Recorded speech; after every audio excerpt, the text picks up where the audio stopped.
பிரியமானவர்களே, happy new year. எல்பெத்தேல் ஊழியங்கள் சார்பிலும் எல்பெத்தேல் பைபிள் காலேஜின் சார்பிலும் எங்களுடைய குடும்பத்தின் சார்பிலும் உங்கள் எல்லாருக்கும் புத்தாண்டு நல்வாழ்த்துக்களை நான் தெரிவித்துக் கொள்கிறேன்.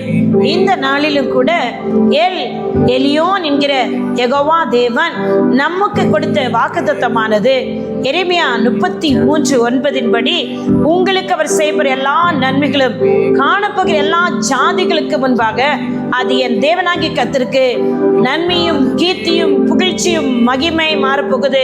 பிரியமானவர்களே, உங்களை சமாதானத்தோடு நடத்த போகிறார்.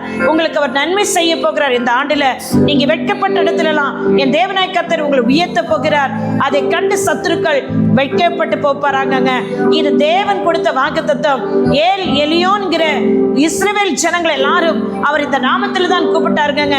நம் இயேசு கிறிஸ்துவின் நாமத்தினால இந்த ஆண்டு முழுவதும் இந்த வாக்குத்தத்தத்தை பிடித்துக்கொண்டு அவர் தீர்க்கதரிசி எரேமியாவுக்கு கர்த்தர் சொல்லுவார், ஜனங்களை என்னை நோக்கி யெகோவா கர்த்தர் என்ற நாமத்தை நோக்கி கூப்பிட சொல்லு என்று சொல்லி கூப்பிட்டார்கள். அவர் சிறையிருப்பிலிருந்து அவர்களை விடுவித்தார். நீங்களும் இந்த வருட துவக்கத்திலிருந்து இந்த வாக்குத்தத்தத்தை பிடித்துக்கொண்டு வாக்குத்தத்தங்களை தந்தவரை வார்த்தையோடு நிறுத்தல அவர் ஆசீர்வாதங்களை தருகிறார். அவரை நோக்கி கூப்பிடுங்க. நிச்சயமா உங்க நம்பிக்கை வீண் போகாது. உங்க முடிவு கர்த்தருடைய சமூகத்தில் வருகிற ஆனந்தமும் மகிழ்ச்சியும் கிருபையும் ஐஸ்வர்யமும் கனமும் மகிமையும் ஆரோக்கியத்தையும் அவர் தருகிறார். பலனை தருகிறார். குணப்படுத்துகிறவராயிருக்கிறார். கர்த்தர் இந்த வார்த்தையின்படி இந்த ஆண்டு பொழுது உங்களை ஆசீர்வதிப்பாராக. ஒரு விசை கூட உங்களை எல்லாரையும் புத்தாண்டு வாழ்த்துக்களை தெரிவித்துக் கொள்கிறேன். God bless you all. Amen. Amen. Amen.